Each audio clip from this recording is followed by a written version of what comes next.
We engage in authentic conversations about our weekly entrepreneurial goals while exploring business, failures, success, and personal growth. We're going to continue to work and get better at this, so thanks for tuning in.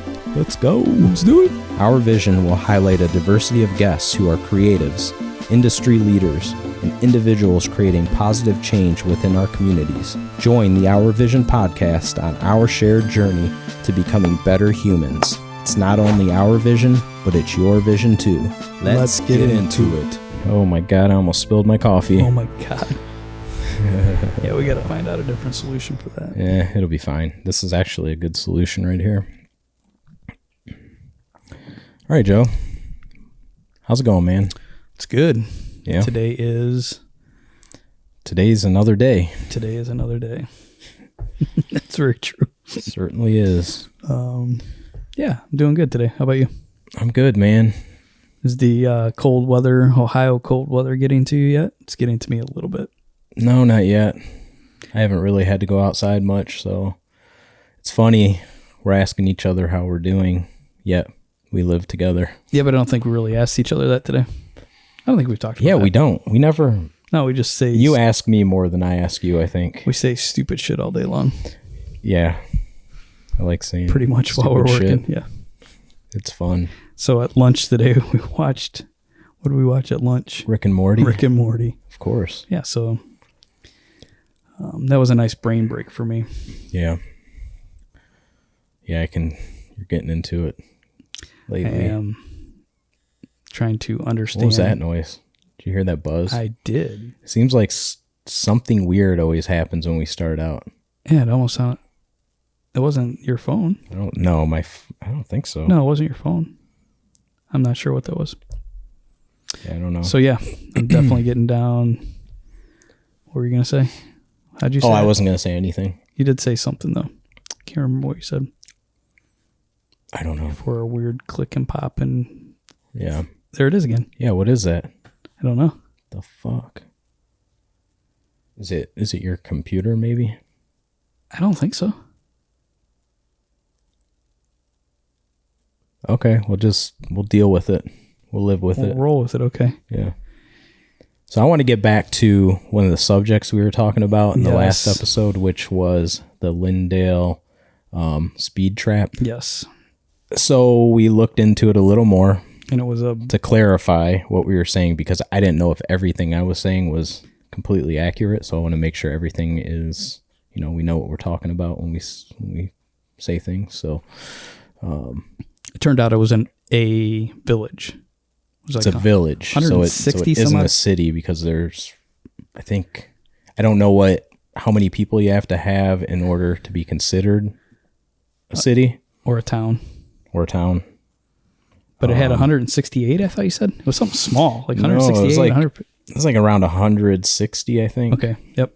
Yeah, so it's really small. Yeah. And the revenue they pull off of that. 2.3 million in 2021, last year. Let's clarify, though, in case you didn't see the episode before, they were the speed cameras. Is that what you call them? Yes. And those are usually owned by a third party. I don't know if you knew that. They're not always owned by... You were telling me about it. They're not always owned by the municipality that uses them. Yeah. That's a lot of money. What's that mean? I don't know. I didn't dive deep enough today. I would imagine it means that they're looking for locations to put their cameras in. I don't know if they pitch these ideas to the police departments. I know if I owned a camera company, that's what I would do. I was trying to find municipalities that were villages or towns or cities that would want to use them so I could pull revenue. So there was an article on Fox 8 News's website, which is a Cleveland news organizations, right? Mainstream, I would say. Mainstream news. I don't know if it's top, but... it's one of the most known news stations in Cleveland. Mm-hmm. So they did a piece on that, and also they actually did some kind of investigation too, where they actually went to talk to the police chief, and he wouldn't even speak. I know they said that they have 10 police officers on duty, but you were saying something about that technically they I don't know this 100%, but like the little village that I grew up in, we had police officers that would come that are part-time, and they would come, many of them would come after their training or after they became a police officer to keep their hours up before they got hired onto a full-time job. And so you can imagine that's a whole another topic of conversation as to, they're just out of the academy, of course they're going to be a little zealous about pulling people over and stuff. So they also found that at this village that you were talking about, that they had a lot of traffic beyond the revenue that they're pulling from the camera. They also have a lot of individuals pulled over for different traffic violations, which isn't surprising, Yeah, how many cases did they say? It was like traffic violations. There was 400. There was 885. There was 80, like 80. Here, I can actually look it up. So yeah, there was 80 some odd incidents within the village, and then there was also like 400 and some odd driving violations or traffic stops. So, but that doesn't surprise me, and I don't think, they were saying that they had 10 officers. I'm not convinced that those are all full-time. Nonetheless, right. They're still making a great deal of money off of the revenue off of the traffic cam. So the speed zone is a 25 mile per hour speed zone in a village of 160 people. This is in Lindale, Ohio, which is, it's a small area. If it's southwest of Cleveland near the Hopkins Airport. I've been there, but I'm terrible at directions yeah. But what got me fired up about that was, how did that even get brought up? I don't know, but got me fired up because I was doing some Lyft driving when I was living in Cleveland, and I drove through that area a few times, and then I got excuse me. And then I got some kind of citation in the mail that said that I had 2 speeding tickets.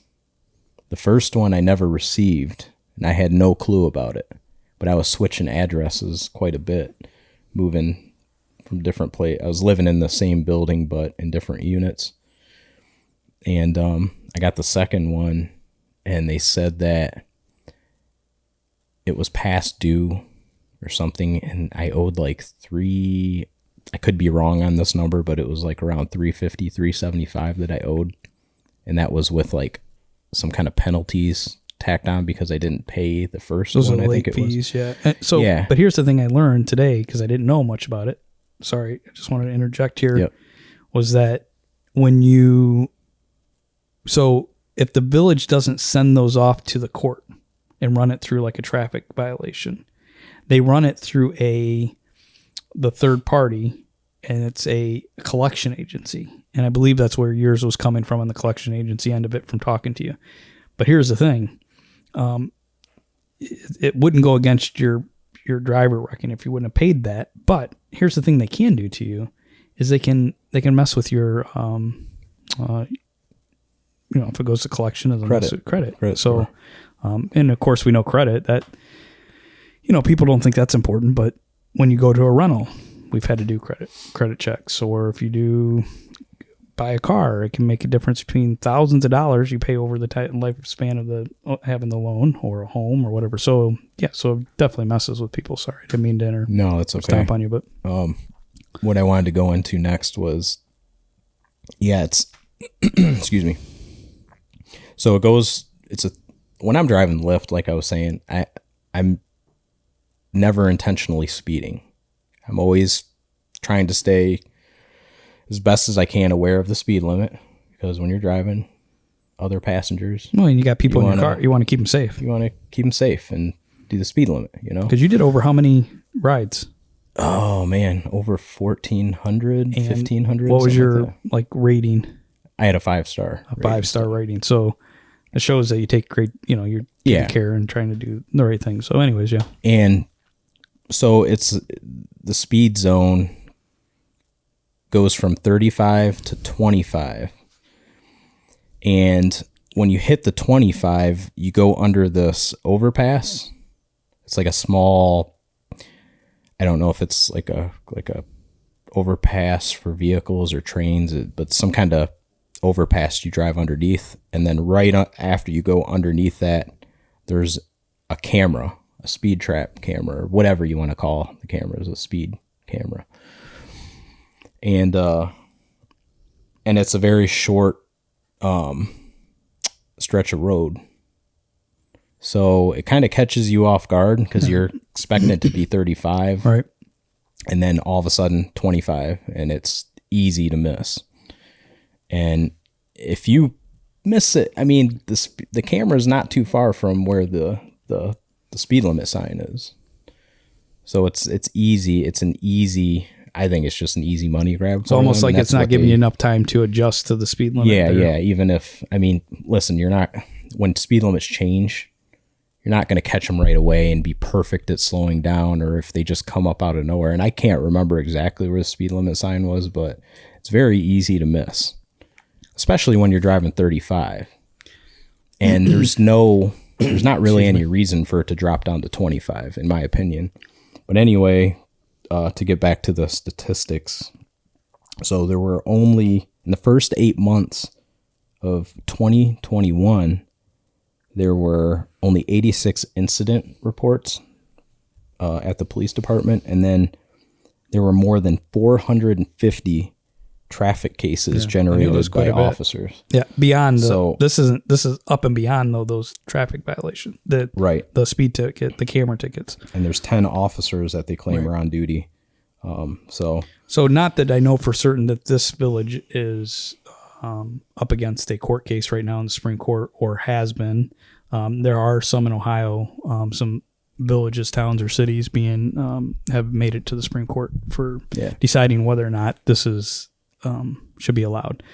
And one of the arguments for it, from just a quick read, it was a very quick read, was that so if you get pulled over by an officer, you can either not argue with him, but you can take it to court, and he may have to show up, or she, and then you can argue the fact whether or not the radar gun was calibrated correctly. Did they actually see you doing it? So you can make a case for yourself, right? You can take that to court and blah, blah, blah, blah. But with a camera, you can't. So if they don't take those tickets and make it go through to a court, then it goes to a third party. Now it just becomes a bill. There's no recourse for you to fight that, so to speak, or they can eventually turn that into on your credit. So that's what happened to you, wasn't it? That you just decided, instead of fighting it, you would just pay it. Yeah. Eventually. And we were in the process at that time of looking for a property, and I didn't want it to affect my credit score. Yep. And that was important to us. So I was like, you know what? I'm just going to pay it and get it off my shoulder, so I don't have to worry about it. Right. And we were both taking precautions so we didn't mess up the investment of moving forward. What I should have done was went down in person, or stood in front of a judge and told him if you could have if you could have gone, because it might not even gone to court.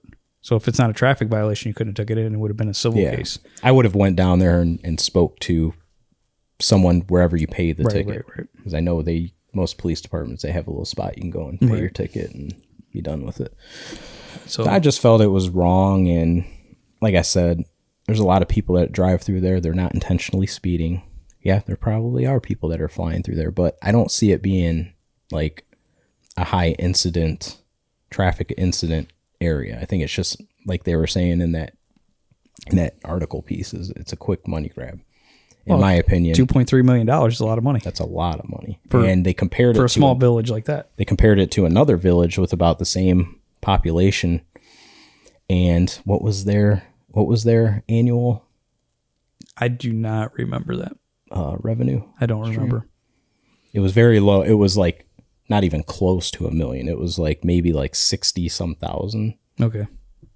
With a camera or without a camera? They don't use a camera. Right. They said they don't do that. Right. So, and they made a joke that they rely on. I see what you're saying. Yeah, you're right. It was something soda pop machines. Yep. Vending machines. There was something along the lines of 60,000. I think I could be wrong, but I think that's what it was. It was nothing close to what Lindale is producing. So, well, I think it comes down to what the community wants, and also, can they do it by law? And I hope they find out that it has to. If they are going to do it, that it has to run through a court. That they have to turn that in as a ticket infraction. Mm-hmm. And then where's all that money going? Yeah, well, and that's all public, and like it's we all talked public, about. like you were saying. Yeah. So that's why I was a little disappointed by the news article or the news report, It's like they acted like they didn't know where the money was going. That's all public. Mm-hmm. They could have reported on that or done a follow-up. I don't know if they did or didn't, but. And as I said before, another problem with that is they're ticketing the wrong people. They're getting license plates that are inaccurate and sending citations to people that never even drove through Lindale. Yeah, there was some stories of that. But so that's a problem. That's not cool. I think it's a problem that a person is not attached to that ticket, that an officer didn't pull you over and see you breaking the law. That's the other thing. And like you said, it's not a high incident area as far as but yeah, I always like when communities put in those reminder flashing light ones. So you're coming up to a school thing. There's a school sign and it's like flashing. You say, hey, slow down. And like as soon as I see that, it kind of helps. I do slow down. I try to get it. No, but it's very helpful. Yeah, and I want to follow the law, but sometimes you come up on an area and you're not familiar with the area and you just totally miss it. Yeah. So if they have an area, those are portable too. Because I know there was a town I was living in. They were having a problem on one road. They just brought one of those signs in for a month or two, and it reminded people like the speed limit in that area, and it tend to slow traffic down. And I noticed that because I was riding bikes on that road. So, yeah, but they're probably not going to do that. But yeah, that was just been bitter about that little village. I understand. Come on, Joe. I believe it. I would be upset too. Let's get angry. Yeah, I don't want to be angry. Like on the network. Yeah, so I've been getting down the rabbit hole of marketing some photography business. And so that's been interesting reading and coming up with a target audience and figuring all that out. It's not as easy as I would like it to be. Yeah, you're spending a lot of time on this. Yeah, well, I want to fucking work for you. I know. Well, I will figure it out. Yeah. I just want to make the ROI, my chances, be the best they can. There's a lot of information out there. Mm-hmm. I'm trying to find accurate information at this point. Yeah. How's your experience been with that? With the advertising part of your business? So far, last week, I just randomly ran 5 images and spent $15. It worked out to be $7 per lead. And I had 1 phone call. So I had a possible sale. So for the base package, that would be $140 or 140 times the return if I do end up selling that one. And that looks like it still could happen. So that's interesting. That's a really great return. And I didn't know what I was doing. Yeah. So that's what started me to look farther into how do you tick off all the boxes. So, what are you asking them to do? And there's, are you asking them to go to your website? Are you asking them to call? Are you asking them to do a call to action? Are you asking them to message you? Are you asking for more leads? Are you asking conversion? And so that started me reading a little bit about that. And that is not easy when you start trying to figure out how that all works. And then the other thing is you have to figure out a target audience. So according to a couple people, and I haven't had a chance to try it, so you might test an ad, right? And you have to spend X amount of dollars to test 2 ads and see if you might take 2 different subgroups of audiences and start testing audiences that you're reaching out to try to do that ad. So it might be the same copy, picture, call to action, 2 of them, and then you'll put 2 different audiences on them. So you'll create an audience for the one, A, and you'll create an audience for B, and you'll run those at the same time going out, and you'll see which one is performing better. The other thing you can do is you can change your ad copy wording to see if that changes the results. So you can also target that. So I don't know. I'm in the early infancy of trying it, and somebody else can do it. I can do it, or we can do it. So I'm excited about it. Well, I hope it works out. Seems to be so far. Mm-hmm. I want to get into some other things too, like talking about cutting your overhead and what that means, like why it's so important, and coming from our perspective, because again, we're no experts in what we're doing. We're figuring it out, and if we can help out people along the way, let's let's put some information out there. So like cutting your overhead, what would you say that means? And well, for me, it and we've had some hours of conversation leading up to this last year of what we want to do within business, investing, and moving forward and trying to learn some of these skills as far as investing. So for me, it means lowering, well, number one, it meant lowering how much we pay for rent, right? So do we give rent to somebody else, or are we building equity into a place that we owned? And are we paying for the mortgage?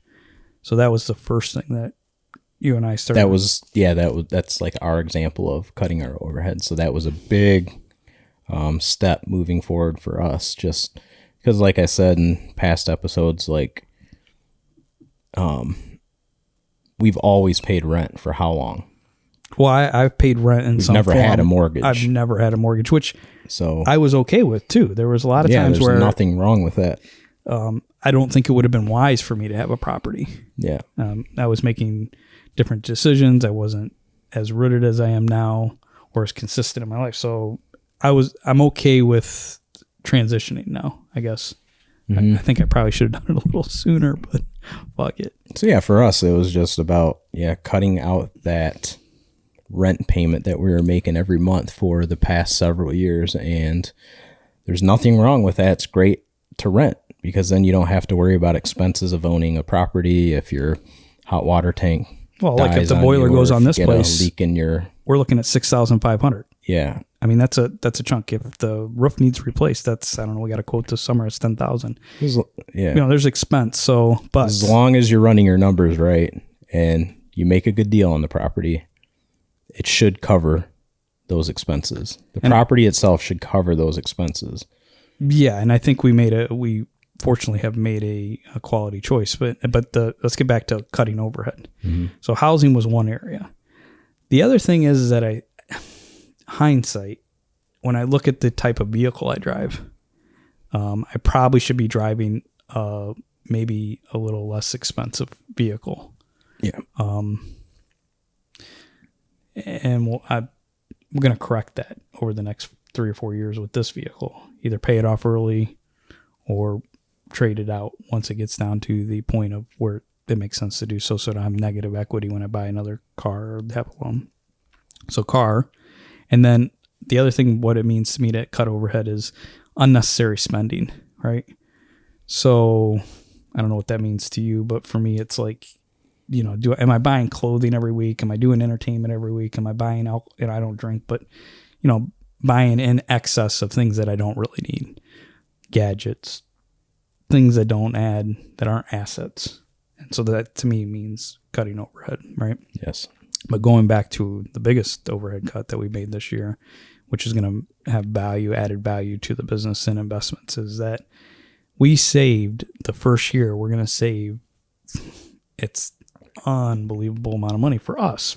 For us. Now, it might be different for other people that make six figures, but even for the level at which we're at, when you look at the cost of rent right now, if you go rent an apartment that's in a decent area or that has the amenities you want, even for yourself, we talked about those. Like for me, it's around between $650 to $1,000 or $1,200, right? And that's where I've been at over the last 10 years, right?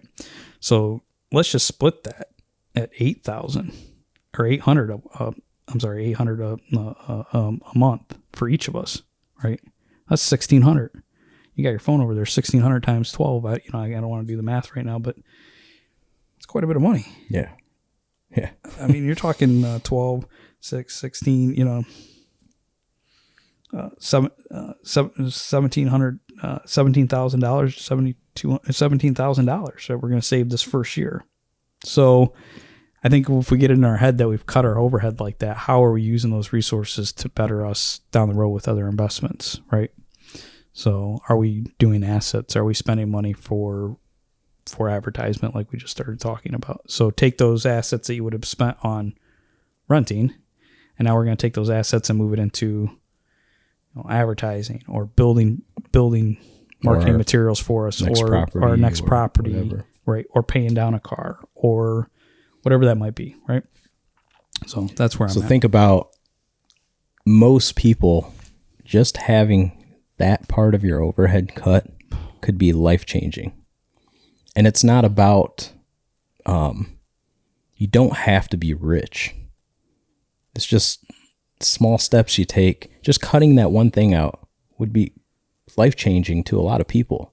I mean, it is to us. Oh, it is to me. We're not wealthy. We're, and it's not about wealth to us. It's about creating that financial freedom. Well, and that's the other thing it does is it ties up that pressure. When you don't have to make, when we look at the overhead and we don't have to make, $10,000 more a year to live, or $14,000 or $11,000 or whatever that number might be to you, or, depending on our situation, that frees up. I mean, what do you have to do in your life to make $11,000? How many hours do you have to give away to make that $11,000? That's what it really means to me. Is like, it's not so much about the making money as the time, like you just said, the freedom, the time freedom. So now that we don't have to make that 17,000, Brad, what do we do with our time? That's pretty cool, in my opinion. Yes. So can we duplicate that twice within a 16-month period? And that's our hope. That's been our goal, is to get the next place. So Thursday, we're going to go look at another property. Yeah. To try to duplicate this process, right? The thing with the process is, like, it's not an overnight thing. You got to put the work in. I mean, how much we spent a month straight working how many hours? Like from morning to late at night, a month. And we've, I mean, that's when you're talking about on here, when we worked on it. Yeah, and that's not like completely gutting the place. That's just doing the floors, painting the area, prep work. Cleaning the place up. We did how many rooms? Four rooms? 4, yep. We have 2 more to do. 3. So, well, and I count 3 as the hallway, the entranceway, and everything. So we have 3 more areas to redo. But yes. So, I mean, starting out, yes, it's a lot of work. Is it worth it? Hell yes, it is. And because of the loan that we got, it's an owner-occupied loan, so that requires us to live here for at least a year. We're not reaping the benefits just yet. It's just cutting our overhead. Well, and that is the benefit. That is a benefit. Yeah, that's a huge. I mean, yeah. As far as reaping the benefits, I mean, we're not really pocketing anything. Nothing's going into our pockets, and nothing will go into our pockets for quite a while until it's all going back into those smart investments. Here's the other thing, and as long as you make the right purchase, and we talked about this and ran the numbers, and this wasn't done like with emotion. No, there's a lot of due diligence beforehand. We started going down the emotion path, and what we did was we came back to the grounded. What are the areas that we agreed upon, right? Remember the property, mm-hmm. and we were like, because we started spinning out of control a little bit. And Brad said, all right, let's, we sat down and we came back to like what we wanted. So an example of that was we wanted, to have 2 units, and we wanted, so there were some things that we were looking at for in a property. And there was a couple of things that we were willing to go one way or the other on, but we came back to that, and that kind of drove us to a non-emotional decision, and it was done with the numbers. And so I don't know where I'm going with this, but that's important too. It's like, don't just, I think you got, the idea from mentioning like how much time you have to invest in the beginning. Oh, yeah. I think, correct me if I'm wrong, but I think that's what you were kind of alluding to. But here's the exciting part, like for both of us, is that we enjoy doing this. Like, we've enjoyed the process. Like, mm-hmm. to fix the place up, it was work, but we wanted to do the work. Yeah. Like, this is not only our goal, but it's something that we actually enjoyed doing while we were doing it. So yeah, it was enjoyable. It wasn't, it's a lot of work, but I mean, Joe and I get along so well. It's fun working together. Is it always perfect? No. Do we have our disagreements on things? Yes, but that's okay. I mean, you're going to have that, but it's nothing major, No, it comes down to communication and be able to be comfortable enough to disagree and then go, all right, well, what do you think then? Why are we going to do it a different way? Yeah. So coming back to the logic part of it, or sometimes just bending enough to say, I really don't give a shit either way. When it comes down to it, fucking do it that way. I don't give a shit.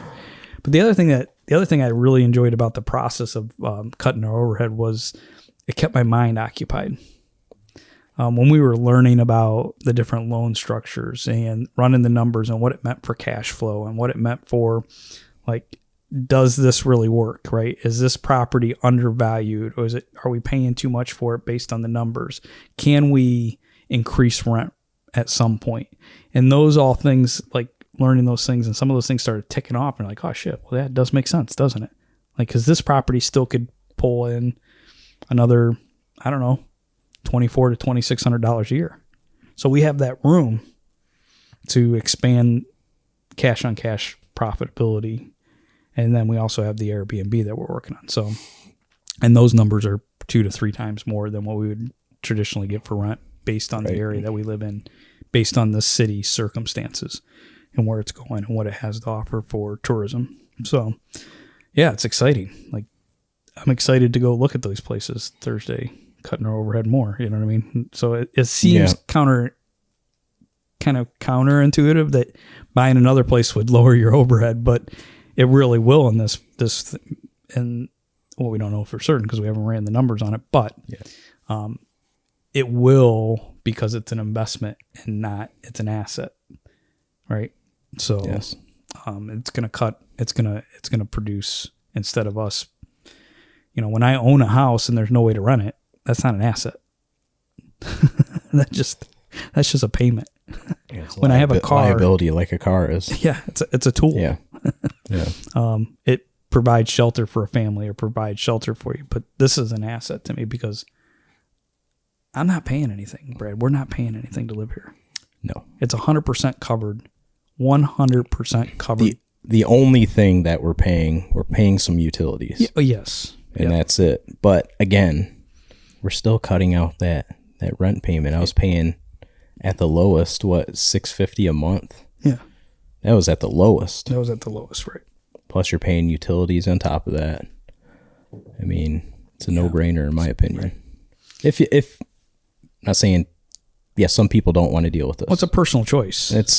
There's some risks associated with it, but it's all about mitigating the risk. Yeah, there are many ways of doing that and reducing, the probability of.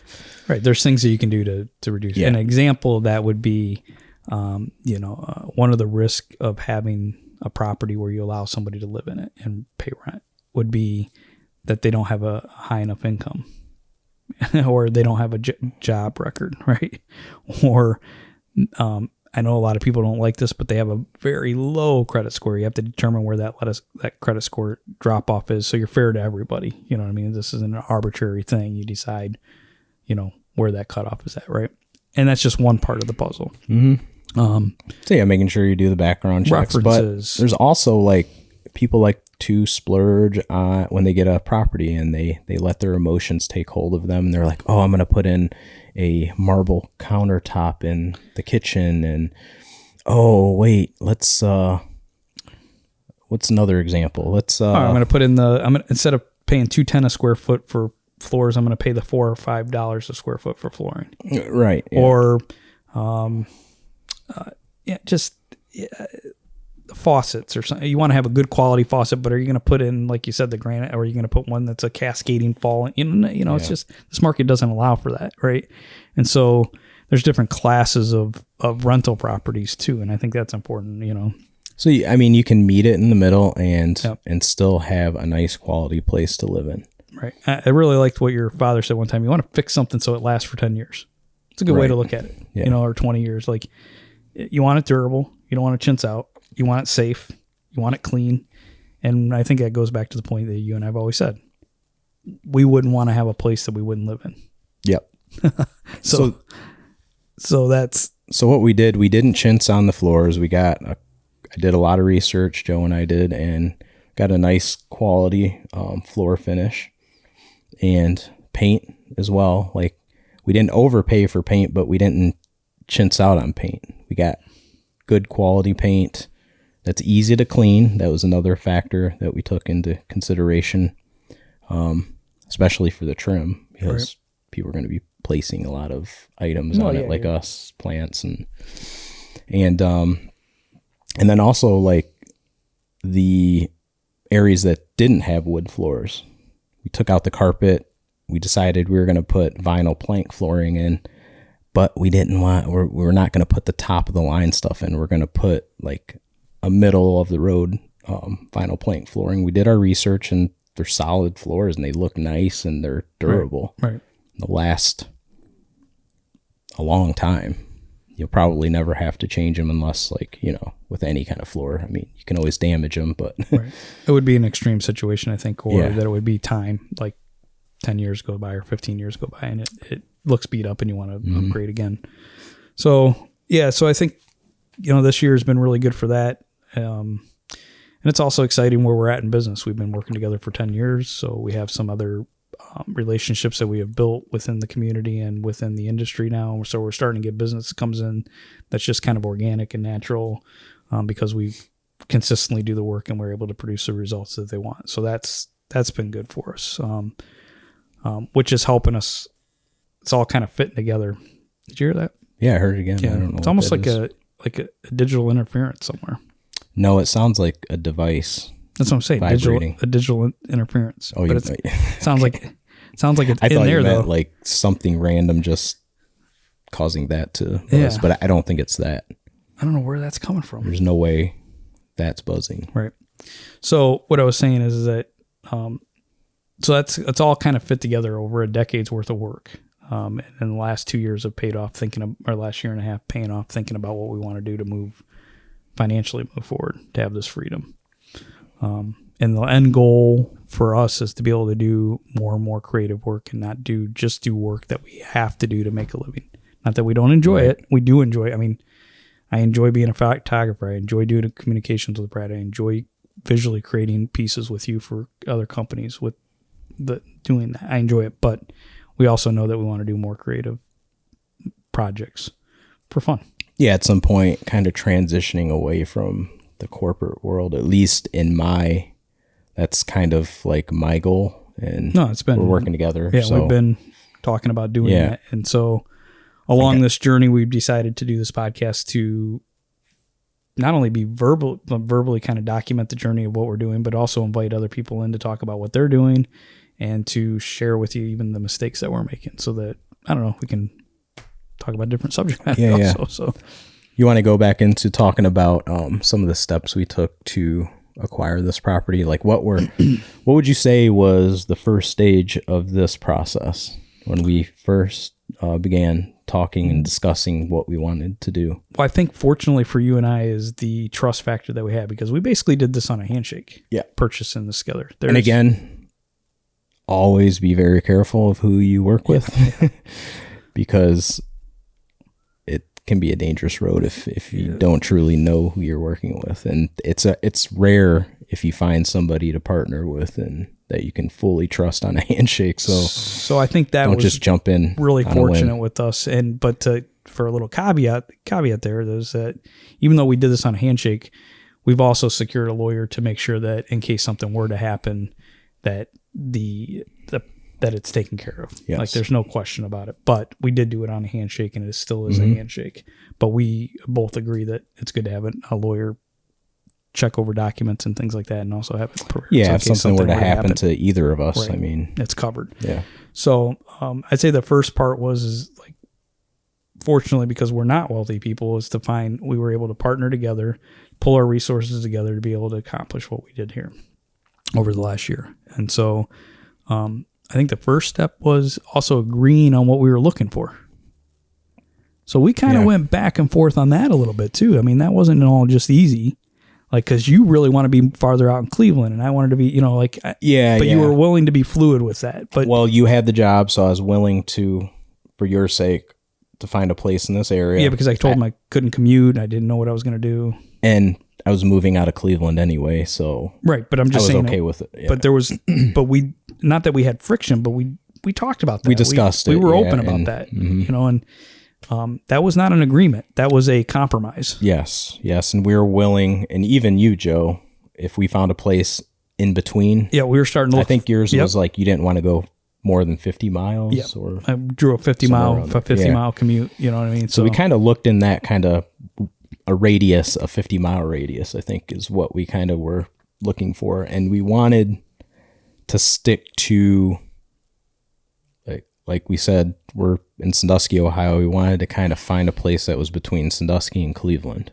Well, we did look out at some places that were west. Yeah, but we also wanted so let me back up. So we trusted each other. We came up with an agreement as to what we were looking for. We pushed and pulled and found those properties. And then the other thing I think it was really good about purchasing this was location. So we're looking at location, and then we started ticking off, what do we want in a location? Well, it doesn't have everything we want. What's the market? Like we talked about in earlier things. You like to mountain bike. It doesn't have trails right here for you to do that. But it does have other things that we both see as a good for an investment property, right? So that checked off. It checked off that the rental, so the cash on cash was going to work out for us, right? We ran those numbers and we're like, we can afford this, and it's in a good enough shape within our abilities to be able to fix it up. It's not out of the scope. And there's nothing on this house that you and I can't do, or we can hire out. The roof I'm not going to do right anymore, but internally inside the home, we can fix everything. So that's the other thing it checked off, right? So I don't know if you see anything different on that, but those kind of steps made sense to us. And we are definitely blessed because we have people in our circle that we can reach out to if we don't know something. Like, for example, my dad, he can do it all. So if we come across a problem, I can reach out to him. He can give us a hand or some advice on what to do if I don't know on anything construction or electrical plumbing. Sometimes or plumbing. He knows it. Yeah. The wood floors, I had a friend that he does it full time, so we were able to consult with him. And so we're able to openly have conversations to get help on that. And we can look up anything. That's the neat thing about today is that there's so much information on the So that kind of answers. Yeah, and then kind of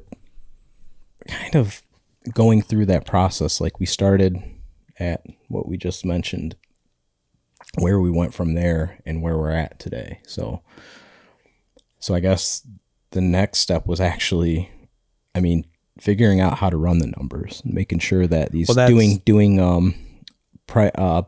analysis on you were the properties. big part of that. So you pushed me in the right direction to be able to look at that. And now I understand it a little more fully, but you were looking more on that end of it all, which is kind of in your personality, even with business. So before we even were like, let's go buy a place. Yeah. We did a lot of analysis on properties just to learn the process and to understand, does this make sense? Right. Because it doesn't, because if you don't do that when you're doing it, it's not an investment. Right. That's true about, and I'm not a big stocks guy or anything like that. And I don't make a lot of money, but the same thing is you wouldn't buy into a shitty stock. Like you'd want to do the research on it, right? Or even if you're doing a job, like, do you really want to work at a place that doesn't value you? If you feel that way, right? Same thing. So like in the stock market or cryptocurrency, they're always like, buy the dip. It's the same thing with anything, with properties. Like, find a property that is below market value. Right. Because there's a lot of properties where you're like, you kind of let your emotions get that'd be a really cool property to have, but it depends on where you're at in your buying process too. So even though the property might be valued at more, you might not be able to buy that yet. Right. So you might have to look at something like we did where it fits where we're at financially. Right. Because there's there's people that are buying $1.4 million properties and renting them out, and the numbers are running. Yeah. So I think it depends on where you're at financially in your buying power, but you still have to look at the numbers. You have to look at the numbers. You have to look at the market. Like, is it a market where you feel like property value is going to go up? Like Sandusky is a good example. Like, there's a lot of good things happening. Like, what was it, like 5 to 10 years ago? Let's say 8 to 10 years ago, there wasn't a lot happening in Sandusky. All they had downtown, at least, there were a couple bars, and that's it. There weren't a lot of eateries. There weren't much of anything to do. It's shifted. It really has shifted. It was kind of a small town, kind of local place. Well, it was an industrial area that had died back, right. And so what we seen is that, I think the Chesapeake loft apartments brings in, when you start moving in different different individuals, right? And you have other businesses coming in, and then slowly you have people trickling in for foot traffic. Now the goal becomes differently. Like, so I wake up in the morning now in Sandusky and I think, I could see, maybe having a store downtown, you know what I mean? Or somebody could see that, So where 10 years ago I'd walk down there and I'm like, I wouldn't want to open shit up down here. Like, who's going to come down here? Because nobody was hardly, right? Like you said, it was bars. So late at night, that's not the crowd I'm looking for. Mm-hmm. Not that there's anything wrong with that. It's just it wasn't conducive to running a successful business. So I think you're right. Over the last 10 years, totally different place. Also, they've made it more family friendly with the bike paths. It's unreal what it's like today. I've been living in Cleveland for like the past 3-4 years, and I moved back last year in December back to Sandusky, and I hadn't been downtown in a while. And I went downtown during the summer when the weather warmed up, and I was shocked at how many people. I mean, they put a new bike path in. They're doing concerts, they're doing movies. They renovated the pier. Now they do concerts. They do movie night. Right. Very family friendly. I told you, I seen a fashion show down there this summer. I seen, just high quality eateries, restaurants. Yep. Yeah. So, well, and my thing is that I've lived out of state several times, right? And I've traveled quite a bit with my family when we were kids along the coast, and near the ocean was primarily where my parents would like to take us because we enjoy that. And so it was always, when I came back here now as an adult man, I'm like, there is no reason, not just Sandusky, but Lake Erie is a great area, right? These areas along the coast, even Huron, and as you go up and Rocky, they should be active spots for people to hang out and enjoy, right? They should be an area of economic growth. And so I'm glad that we're moving towards that. I don't foresee that changing. So that plays into the fact why we purchase in the town that we're in right now. Mm-hmm. So it was a huge factor. It is, yeah, because we saw the potential, and we see more potential than we did even when we started on this ride. Mm-hmm. So a lot of things have happened since we've bought this place too. A lot of big news stories on what the Cedar Point esports complex, a possible convention center downtown. Right. So I mean, it's looking forward to it and seeing what it produces. Really hopeful too that we continue to find ways to cut overhead and make things more of an asset and more of a the mindset that I told you a couple weeks ago is condensed money making. I want to condense the time that I make my money.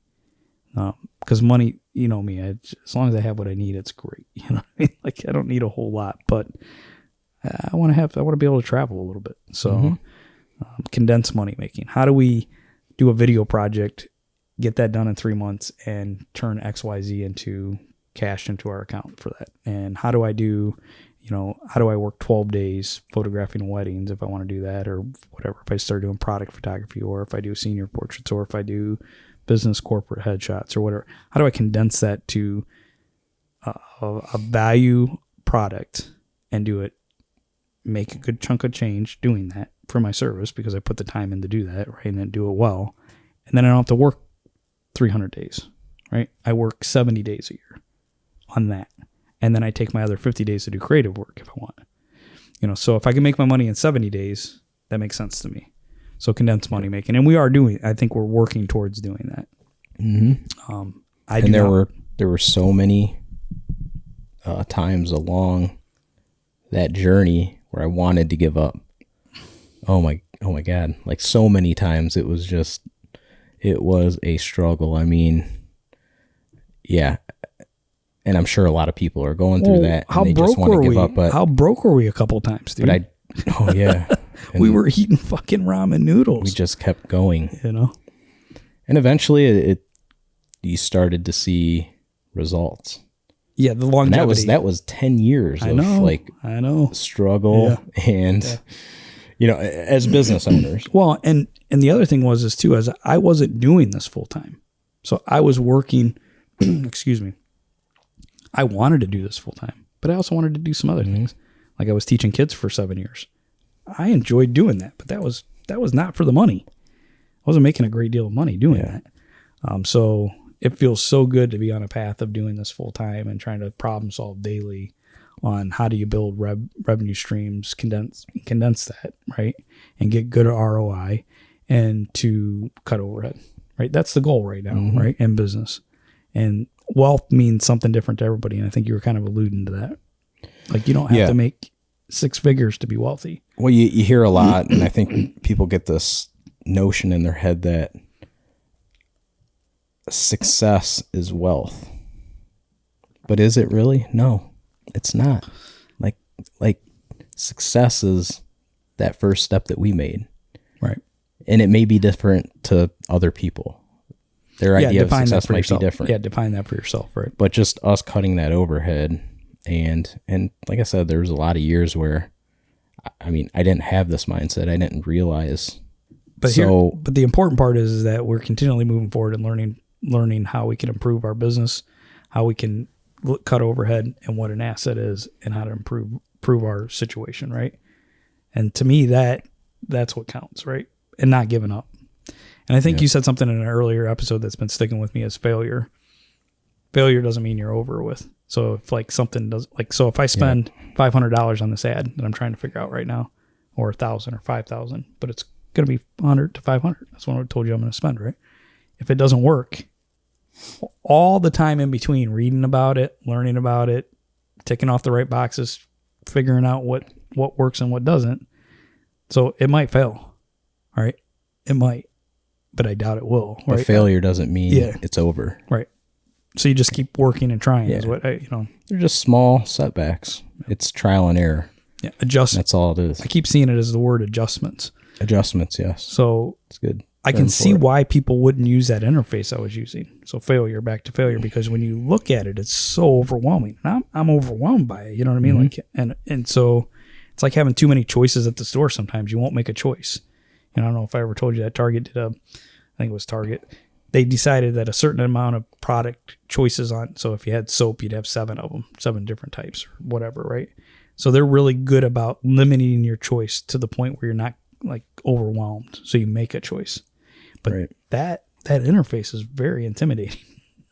I can see why people would start down it and they try it once and then it doesn't work. And they're like, fuck it, it doesn't work. No, it works. There's a ton of data points that they have. It works. You just have to figure out the right box to tick off and the right copy to use and the right target audience, right? So failure, though, that keeps sticking with me. Failure doesn't mean you're done. Failure means you need to make an adjustment. Exactly. Yes. Right? That's a good way of putting it, yeah. Like, small adjustments. Some are bigger than others, but going back to when you like start making an emotional decision, or anybody, you pull it back. You're making an adjustment, because if you are making those emotional decisions, you're not running the numbers for the house or the investment property, you're going to mess up, right? You're going to spend a lot of money and not have a return, right? So you need to make an adjustment when you start finding yourself drifting down that path. And that's what we did. And I think that's why it's good to have a business partner like you.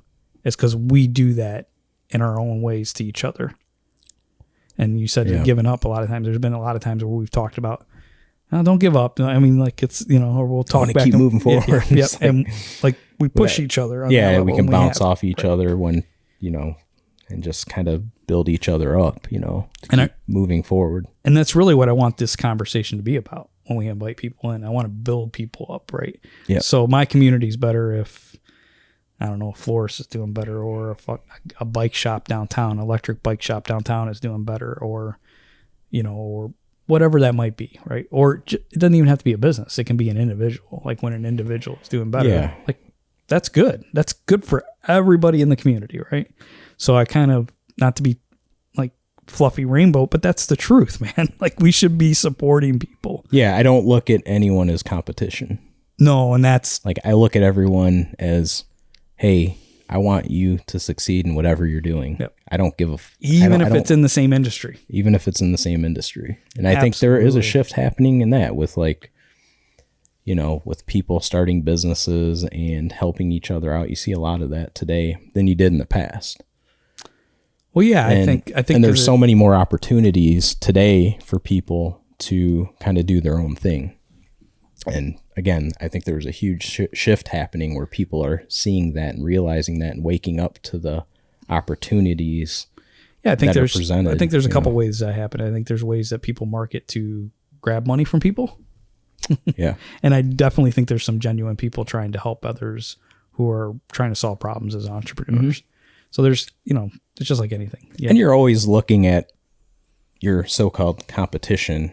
Yes, you're looking at what they're doing.